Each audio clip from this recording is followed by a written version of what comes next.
Hello, Brubs. We're back with some more useless information for people who have nothing else to do but collect artifacts. This, as you can see, is from the Mayberry, as people call it. Why does that WMH look like it's written in with a pen? I'm going to guess it is. Mayberry Sanatorium from Northville, Michigan. This is at the death of the sanitarium before they started tearing it down. It was an old tuberculosis hospital, one of the biggest, founded by the former mayor of Detroit who ended up dying of tuberculosis. This is from June 26, 1970. And the reason I'm bringing these out now is because they're apparently writing a book, the Northville, Michigan Historical Society, and they want to borrow my artifacts. Since I'm one of the few people that seemingly has any of this stuff, I found these two old covers from 1935 at a antique mall 5 or so years ago. And as you can see, the Herman Kiefer, William H. Mayberry Sanatorium, the Detroit Sanitarium, and the Leland Sanatorium in Ypsilanti. This was the newsletter for the patients. I think it was run by the patients, but I could be wrong. This is probably the best one. 1935, what month? September 1935. So 80 years ago, basically. Or is that 90? That's 90 years ago. 90-year-old copy.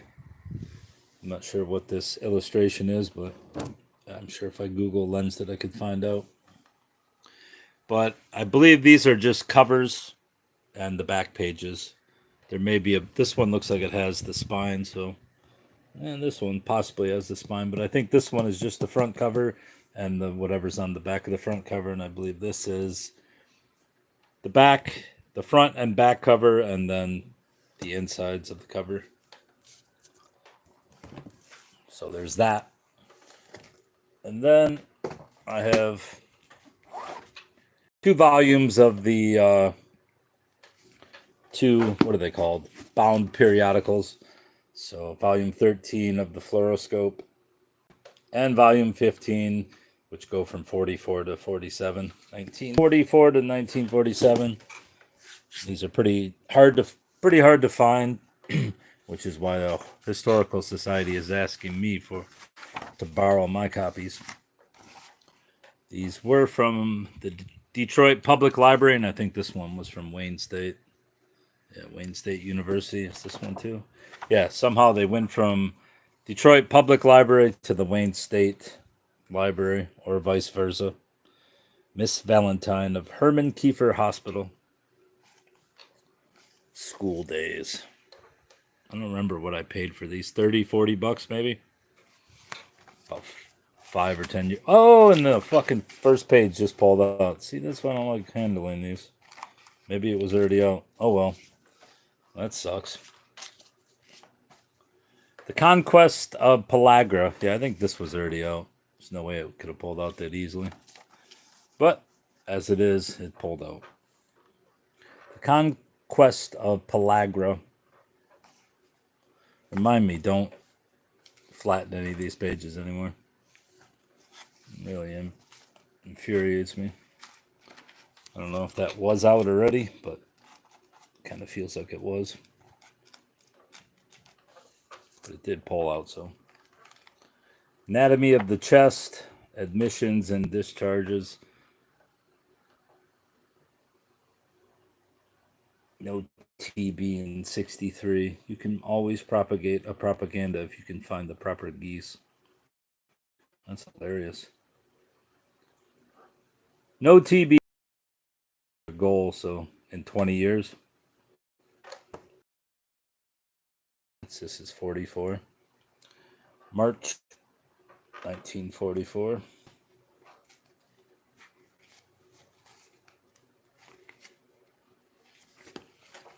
I was supposed to research all this stuff, but I have way too much stuff to research. 12 tomes. It was 12 years ago this month in February 1942. It was 12 years ago this month. If this is 44, how can that be 12 years ago? Do they mean 12 months ago? February? No. It says 1942. So it's got to be wrong. It's got to be 1932. I think it's supposed to be 32. One of the fluoroscope came rolling off the presses to add its youthful voice to the swelling chorus of sanatorium magazines dedicated to the extermination of the White Plague. The lusty infant had not yet been christened, but a name for it was being sought eagerly by the Mayberry patients, their eagerness being stimulated by a prize of $5 for the best suggestion. The prize money was graciously donated by Bruce H. Douglas, M.D., then the superintendent of the Mayberry Sanatorium, now the Detroit City Health Commissioner. Two winners divided. Obviously, they didn't have a very good editor here. Divided the award. They were Mrs. Ida Hines and Mr. Charles Henry. The first editor was Eugene Smith. Mr. Smith guided the magazine's toddling footsteps for a year and a half, thereby giving it the splendid start in life, which has resulted in a dozen years of continuous publication with an auspicious outlook for the future. Though it was begun during hard times, it survived them, and it intends to survive the present unsettled conditions too. While not one of the very oldest in its field, it is firmly established, and when a few more anniversaries have rolled around, it will be entitled to a place among the pioneers. By the way, which are the oldest sanatorium magazines? If there is a list available, will someone please oblige? We don't have it. If there isn't any, send in your claims, and we'll try to compile one and print it. Back in the days of the fluoroscope's beginning, the hookup system has not yet been installed, which may have been one of the reasons that the patients found time to carve linoleum blocks for the cover pictures. This form of artwork was carried on for several years. The variety of the subjects and the skill with which the carving was done show that it was a labor of love, which was not lost. Too bad the practice was allowed to languish. If there is anyone either at Mayberry or Kiefer who has the ability and the desire to revive it, speak up. The format has been changed only twice. The first number, without a name, had 13 pica columns. The second number, on which the fluoroscope first appeared, had 4 columns of 12 pica width, which remained unaltered until February 1937, when the number of 12 pica columns was changed to the present 3. Some of the typefaces have been changed from time to time, the tendency being to waste less space on headings and ornamentation. A satisfactory tendency, another misspelling, in view of the present shortages of paper. Well, of the advertisers, some have naturally come and gone with the tides of the ocean of commerce. Many of the original ones, though, are still with us, and we thank them here for their continued patronage. Without their loyal support, the fluoroscope would not be the success that it is today. There is probably no phase of the battle against tuberculosis which has not at some time been the subject of an article in the fluoroscope. The first feature article was Artificial Pneumothorax by Dr. D.H. Saley. The second was Tuberculosis in Children by Dr. J.P. Nalbant. The third, Phrenic Nerve Surgery by James F. Busby, M.D., and so on, down through the years to the point at which the knowledge of the disease thus made available to lay readers is truly encyclopedic, and ignorance inexcusable on the part of anyone who has had access to it. May the good work go on. What do you got, bruv? Can you see this picture good? I'm in my basement, so the connection's not always great. This is the fluoroscope. It is a bound periodical of a tuberculosis sanatorium's newsletter from the 1940s.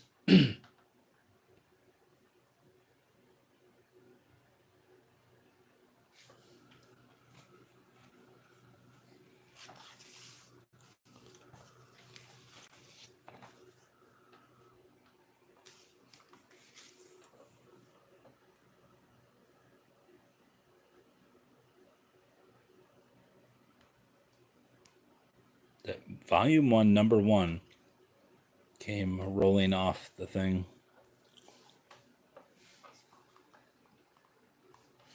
Questions and answers.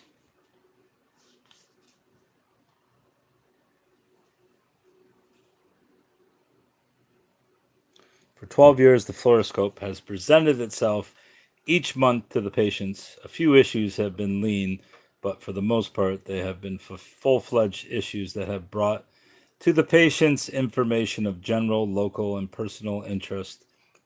The service which it has rendered the patient body in the 2 hospitals must have been very great all these years.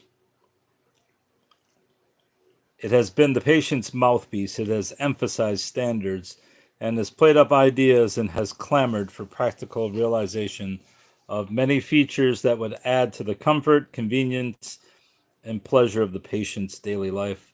Someone ought to write a history sometime of this interesting journal. If done, it would show the labor and the interest of many hardworking editors, and it would reflect something of the good which the fluoroscope has done.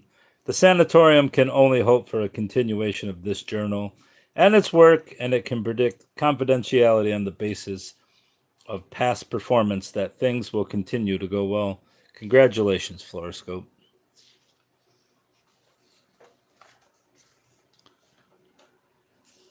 Farewell, sunshine.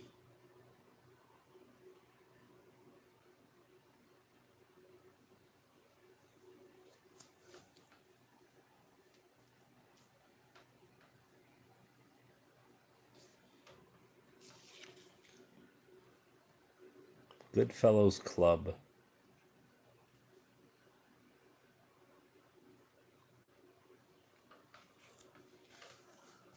Who's she? Marge Johnson. Mayberry's Choice of Kiefer's Miss Valentine. Yeah, it does appear on the next issue.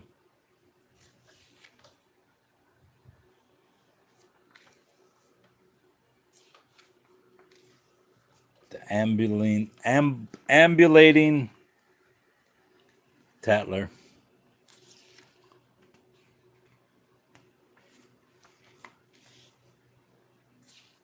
The ambulant building Tattler, pardon.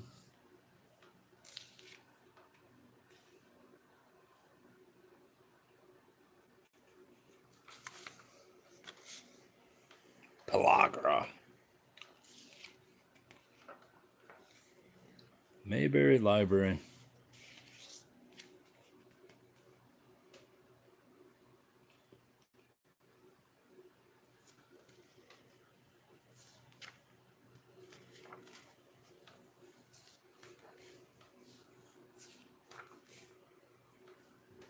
Yours is 43, 46.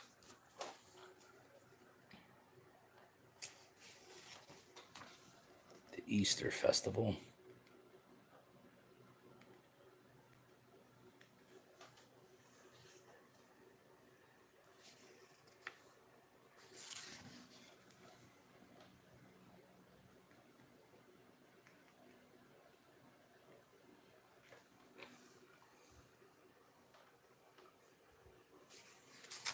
Oh, pages rip.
What do you got?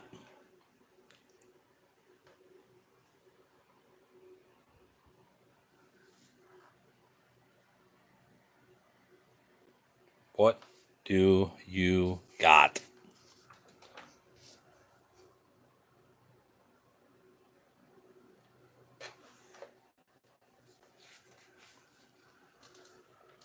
Schrader's Funeral Home.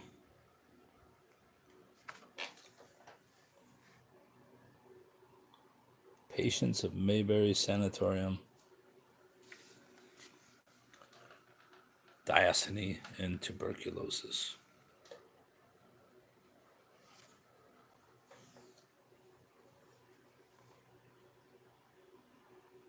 Several patients have requested that we treat them with diocese.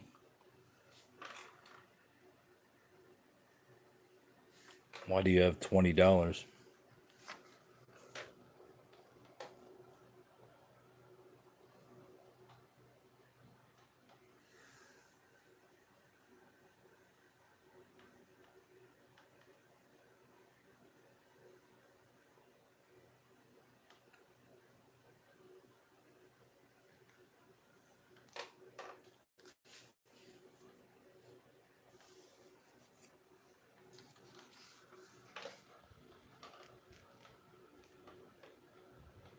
Where are you from that you put a $sign after the amount?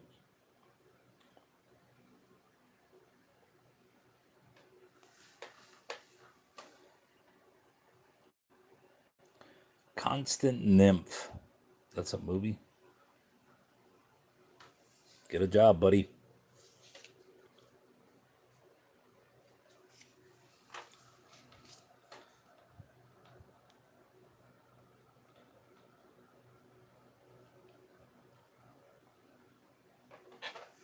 Shavings from 3B.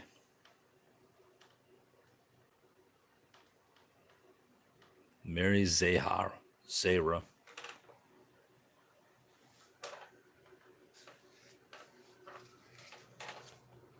The resurrection, is it true?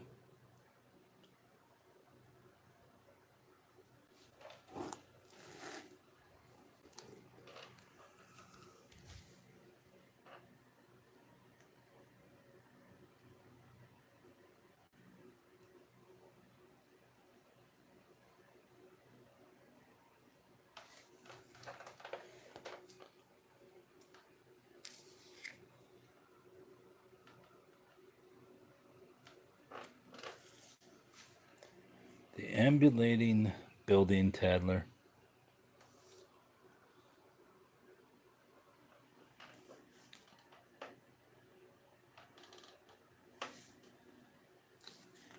C1 Valley Cats.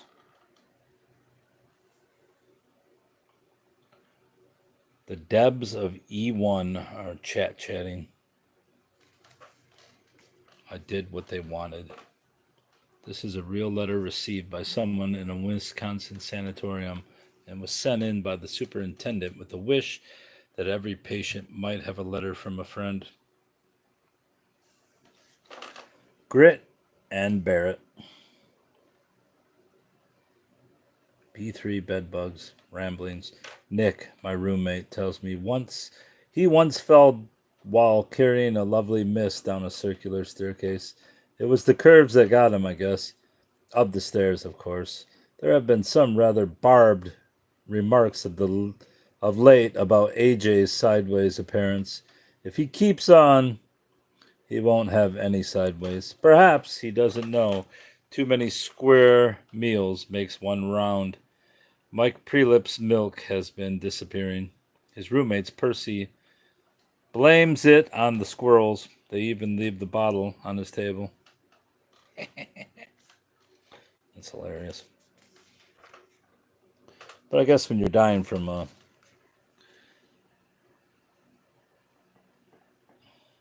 tuberculosis, it's probably pretty humorous. That was her name, Doris Tewksbury. I need to look her up. The Case of the Buried Clock by E.S. Gardner.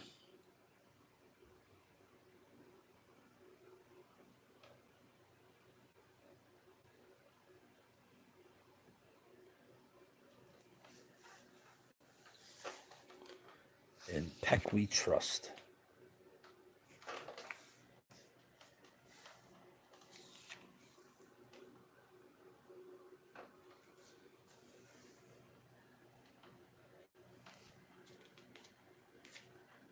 Where'd your brain cells go, dummy?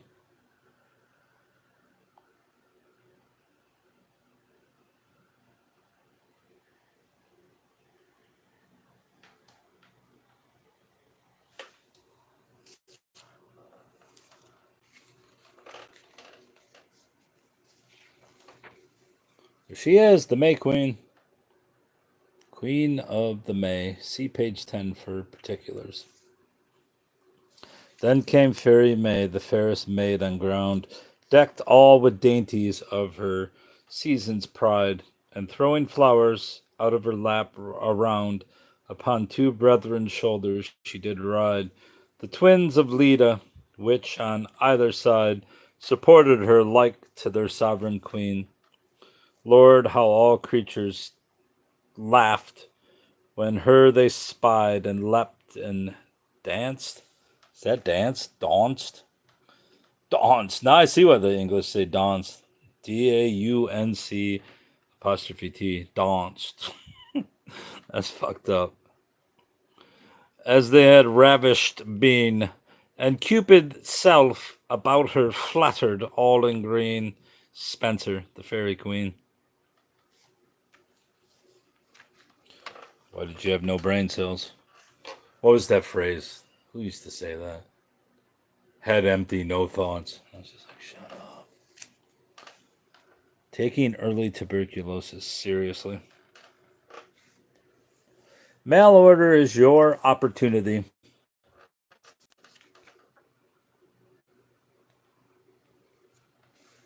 Life, liberty, happiness. Not anymore.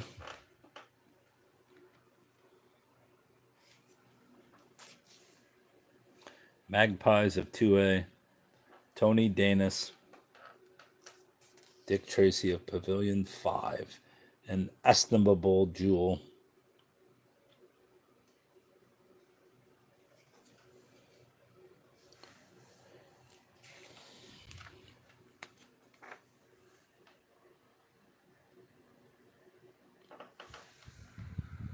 Look at that fucking hairdo.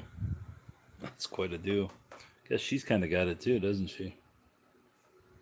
What's up with that fucking huge crop on top?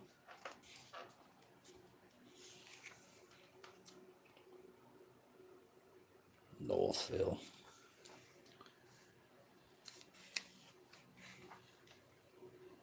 Doris Tewksbury. I really need to look her up. Saxton's.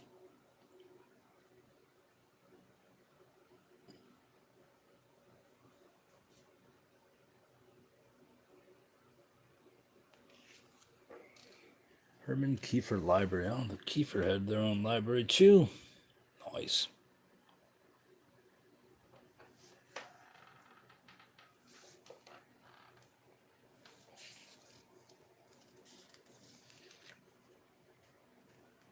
Where are you leaving to in December?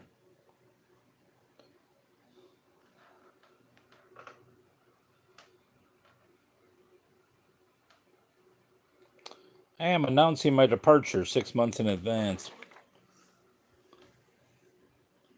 Can't keep a good man down. Trust me, you can. Discharges. No TB in 63. There was a young fellow named Sid who kissed a girl on the eyelid. Said the girl to the lad, your aim's very bad. You should practice a bit. So he did.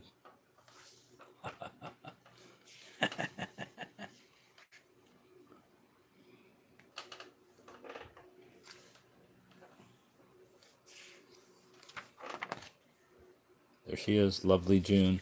All through March the wild winds blew. April's winds were frigid chew. May was chilly through and through. Lovely June, it's up to you. Hell yeah. Tuberculosis in wartime. Editorial comment.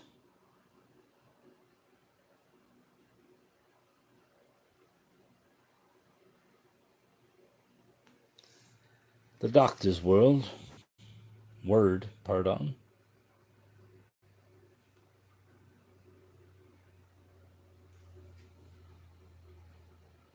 Why would they delete it in December?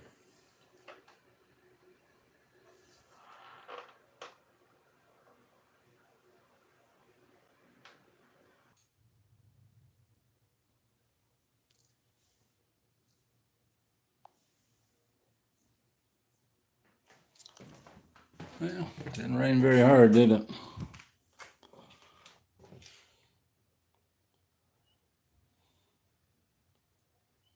Australian government. All right.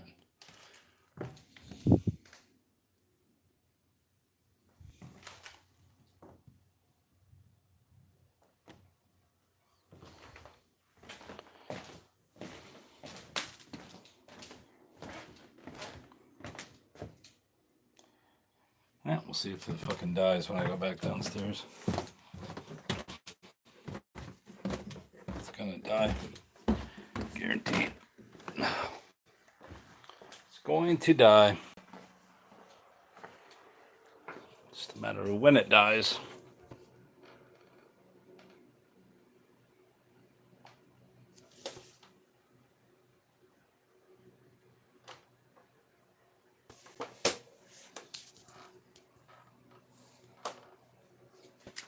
Oh, another page ripped.